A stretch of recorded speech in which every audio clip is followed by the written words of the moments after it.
Gujarat वाइब्रન્ટ summit 2024 से ऐतिहासिक सिद्धि हासिल करी है। आ 10મી वाइब्रન્ટ समिट में रेकॉर्ड ब्रेक एमओयू थया छे।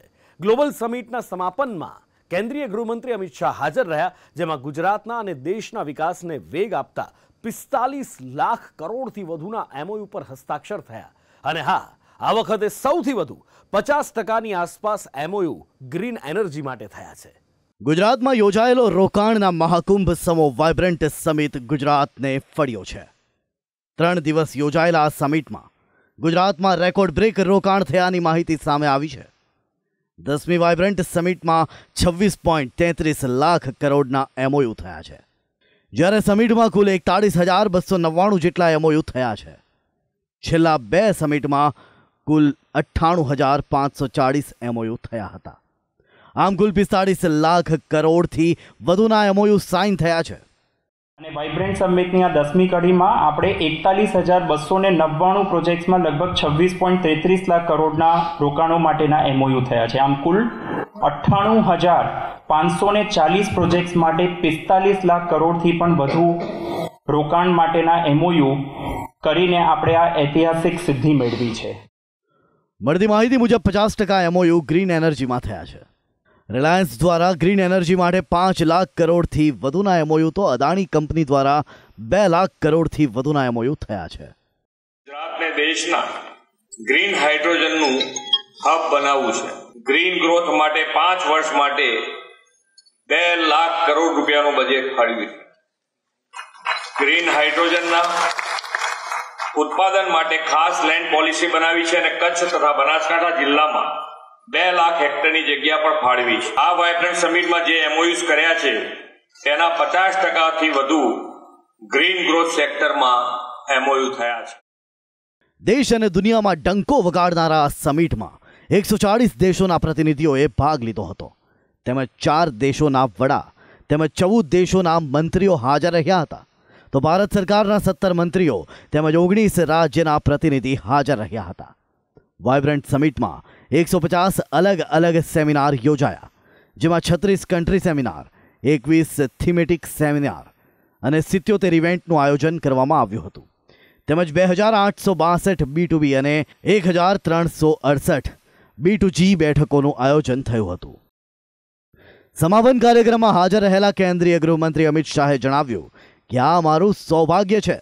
हुं 10મી वाइब्रન્ટ समिटमां हाजर रह्यो छुं। वाइब्रન્ટનો 20 વર્ષનો કાળખંડ ગુજરાતના માધ્યમથી દેશને દિશા બતાવનારો છે। मैं उन सौभाग्यशाली लोगों में से हूँ जो पहली वाइब्रન્ટ गुजरात समिट में भी थे और 10वीं समिट में भी उपस्थित। ये 20 साल का कालखंड एक प्रकार से गुजरात के माध्यम से देश के विकास दिशा देने वाली ये वाइब्रન્ટ समिट बना है।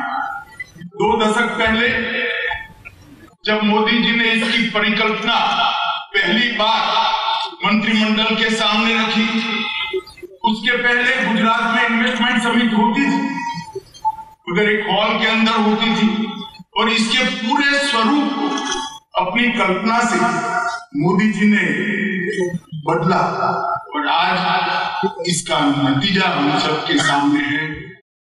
हाल तो आ वाइब्रન્ટ समिट दुनियाभરના રોકાણકારો માટે આકર્ષણનું કેન્દ્ર બની છે।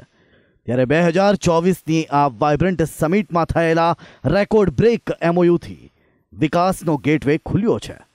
એમઓયુ પર થતા એક હસ્તાક્ષર ગુજરાતના વિકાસને સુનિશ્ચિત કરે છે, જે ગુજરાત સાથે દેશના વિકાસની ગતિ વધારશે। બ્યુરો રિપોર્ટ, સંદેશ ન્યૂઝ। વડાપ્રધાન મોદીએ આજે મહારાષ્ટ્રનો પ્રવાસ ખેડ્યો અને આ પ્રવાસ દરમિયાન દેશને એક મોટી ભેટ આપી। વડાપ્રધાન મોદીએ મુંબઈના સમુદ્ર પર બનેલા દેશના સૌથી લાંબા પુલનું લોકાર્પણ કર્યું, જેનાથી મુંબઈ અને નવી મુંબઈ વચ્ચેનું અંતર હવે માત્ર 20 મિનિટ થઈ ગયું છે, જે પહેલા 2 કલાક કરતાં વધારે હતું। સમુદ્ર પર બનેલો આ પુલ ભારતીય એન્જિનિયરિંગનો એક બેનમૂન ઉત્કૃષ્ટ નમૂનો છે। વડાપ્રધાન નરેન્દ્ર મોદીએ મહારાષ્ટ્ર પ્રવાસ દરમિયાન દેશવાસીઓને એક મોટી ભેટ આપી છે। પીએમ મોદીએ મહારાષ્ટ્રને 30,000 કરોડની વિકાસની ભેટ આપી છે, જેમાં મુંબઈના સમુદ્ર પર બનેલો અટલ પુલ એક છે। મુંબઈ ટ્રાસ હાર્બર લિંક પ્રોજેક્ટનું નામ પૂર્વ વડાપ્રધાન અટલ બિહારી વાજપેયીના નામ પરથી અટલ સેતુ રાખવામાં આવ્યું છે। આ દુનિયાનો 12મો સૌથી લાંબો સમુદ્રી બ્રિજ છે.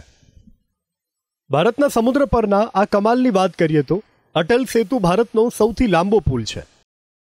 આ સાથે એશિયાનો પણ સૌથી લાંબો સમુદ્રી પુલ બન્યો છે. આ પુલ 6 લેનનો છે, જેની લંબાઈ 21.8 કિલોમીટર છે.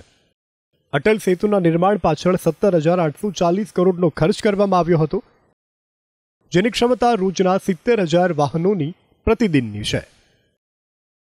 આ ભવ્ય દિવ્ય અટલ સેતુના નિર્માણ પાછળ વપરાયેલા સામગ્રીઓની જો વાત કરીએ, અટલ સેતુના નિર્માણમાં 2 લાખ મેટ્રિક ટન સ્ટીલ એટલે કે એફિલ ટાવર કરતાં પણ 17 ગણું સ્ટીલ વાપરવામાં આવ્યું છે, તો 5 લાખ મેટ્રિક ટન સિમેન્ટ એટલે કે સ્ટેચ્યુ ઓફ લિબર્ટીમાં વપરાયેલા સિમેન્ટ કરતાં 6 ગણી વધારે સિમેન્ટ વપરાય છે.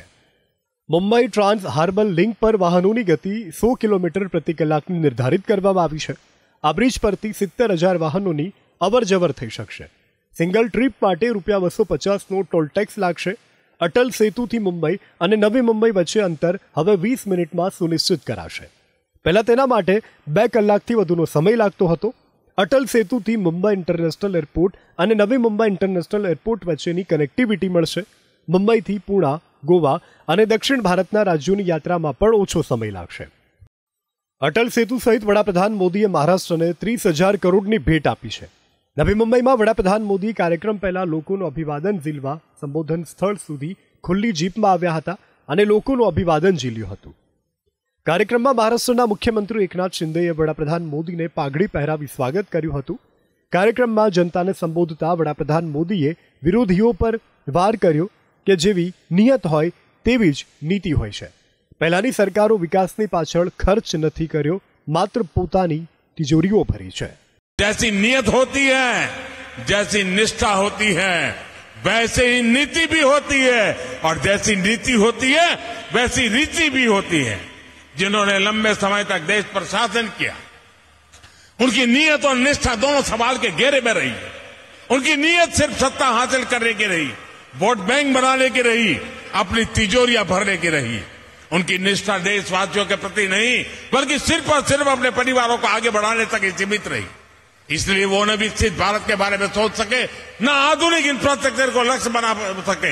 इससे देश का कितना नुकसान होता है ये जानना भी जरूरी है. मैं आपको एक आंकड़ा देता हूं. 2014 से पहले के 10 सालों में इंफ्रास्ट्रक्चर के लिए सिर्फ 12 लाख करोड़ रुपए बजट दिया गया था, जबकि हमारी सरकार ने 10 वर्षों में हमने 44 लाख रुपए का बजट इंफ्रास्ट्रक्चर के लिए दिया है. तभी तो आज देश में इतने बड़े बड़े प्रोजेक्ट चल रहे हैं. સમુદ્ર પર બનેલા અટલ સેતુથી આજે વિશ્વ ફલક પર ભારતનો ડંકો વાગી રહ્યો છે. ભવ્ય દિવ્ય અટલ સેતુએ માત્ર જે જગ્યાનું અંતર નથી ઘટાડ્યું, વિકસિત ભારતની ગતિ પણ વધારી છે. હાલ તો ભારતે સમુદ્રમાં કરેલી આ કમાલથી આખું વિશ્વ અચંબિત થયું છે. બ્યુરો રિપોર્ટ, સંદેશ ન્યૂઝ.